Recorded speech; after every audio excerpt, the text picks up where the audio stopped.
A palavra fala que quando o espírito imundo viu, ficou correndo, porque o poder dele, ele tem poder sobre a natureza, ele dá ordem sobre a natureza. Quando ele dá ordem na nossa vida, quando ele fala, espírito imundo, sai em nome do meu Pai, o espírito imundo sai e não fica nenhum espírito. Aleluia. Glória lá para Candarabacá, para Tapapai.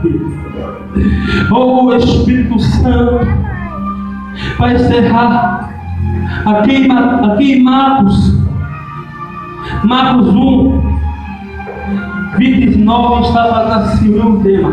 Logo saíram de sinagoga, foram Tiago e João na casa de Simão André.